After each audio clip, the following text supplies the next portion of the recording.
Stéphanie est en train de se moucher, là. Alors, Ça fait un peu la trompette, hein? pose la question, Stéphanie. Qu'est-ce que tu as fait en fin de semaine, Pedro? Écoutez, ça a été une grosse fin de semaine, marquée par une interruption de courant. Hein. Parfois, Hydro nous coupe le courant pendant une journée. Mais non, mais si tu payes pas ton hydro, c'est sûr. Là. Ouais, c'est vrai, j'ai pas regardé si le prélèvement était passé. Alors, ça m'a forcé à sortir de la maison, Richard, avec les enfants pour prendre l'air, finalement. Et je suis allé dans une ville, écoute, une ville que peu de gens connaissent et fréquentent. Tu connais Saint-Liboire? Saint-Liboire. C'est en banlieue de Saint-Hyacinthe. Ça pourrait être mon... Parce que je dis tout le temps Saint-Cyboire, Oui, moi. Ça pourrait être Saint-Liboire. l'alternative. Et tu devrais le dire et tu devrais peut-être inciter des gens à y aller plus souvent parce que au Québec, c'est à Saint-Liboire où on trouve le litre d'essence parmi les moins chers de la province. Donc, t'as gazé. J'en ai profité parce que par hasard, je me trouvais sur la 20. Mais il y a un mystère et je pense que c'est le mystère de Saint-Liboire. Pourquoi c'est moins cher là? Alors, tu t'en vas chez Irving ou chez Petro-Canada à Saint-Liboire et tu trouveras aujourd'hui le litre d'essence à 1,58 $, Richard. Saint-Cyboire.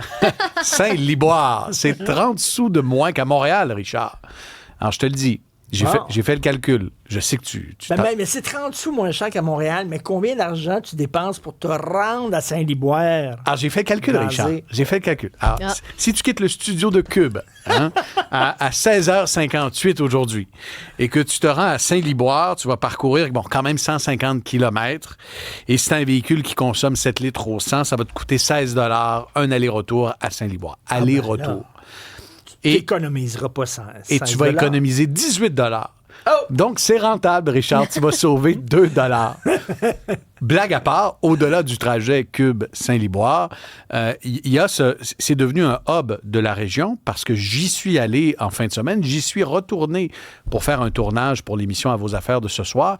Et il y a des files d'attente en ce moment, Richard. Il y a des gens sur la rive sud de Montréal qui vont faire les 40 minutes de trajet pour économiser. Parce que si tu es à 20 minutes de Saint-Liboire, en banlieue de Saint-Hyacinthe, l'économie de carburant, surtout si tu as un VUS intermédiaire, par exemple, elle en vaut le coup. Donc, j'ai croisé beaucoup de jeunes, beaucoup d'aînés aujourd'hui qui faisaient la file littéralement, qui pouvaient attendre plus d'une dizaine de minutes. Et c'est une des plus grosses stations d'essence au Québec, là. Il y a plus d'une dizaine de pompes et les gens faisaient littéralement la file pour faire des économies aujourd'hui. J'imagine que le propriétaire de la station d'essence dit je vais la vendre moins cher, mais il va tellement avoir de gens qui vont venir que là, c'est comme ça que je vais faire de l'argent. C'est sur le volume, parce qu'il y a également un gros poste réservé aux camions.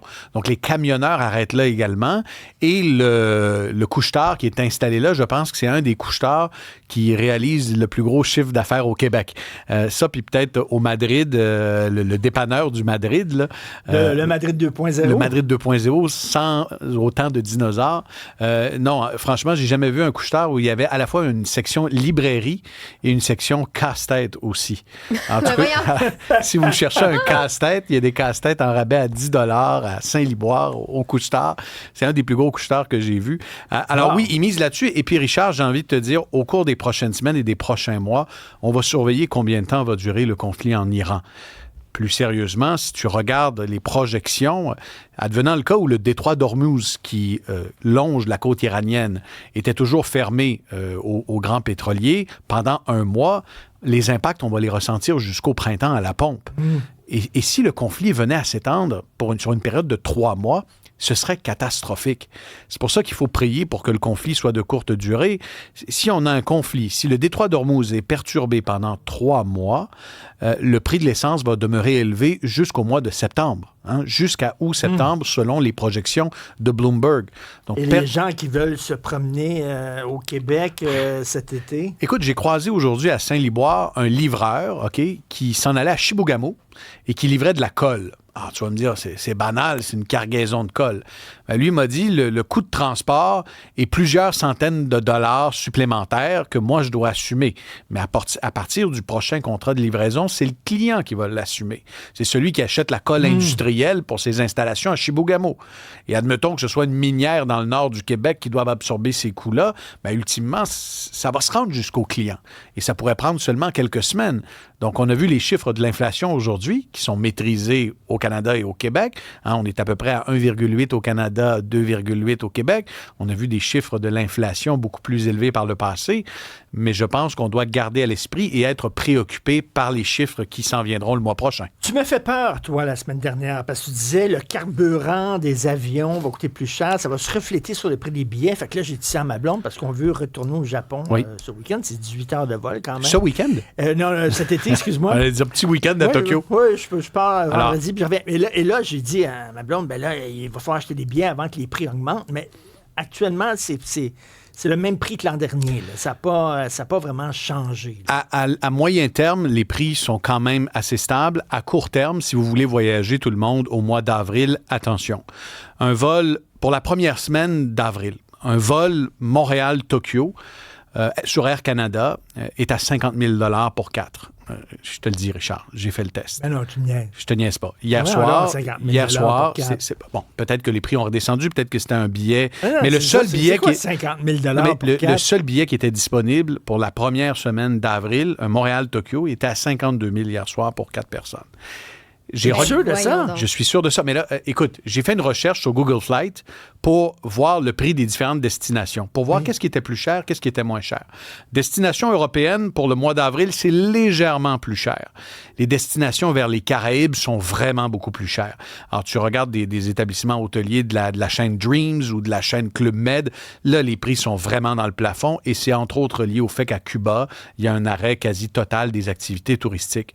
Et si tu regardes le vol le moins cher pour la première semaine d'avril, un vol à l'étranger, outre-Atlantique, c'est Montréal-Dubaï, Richard, que tu peux te procurer, sans rigoler, pour 5 000 $, 4 personnes, 2 adultes, 2 enfants.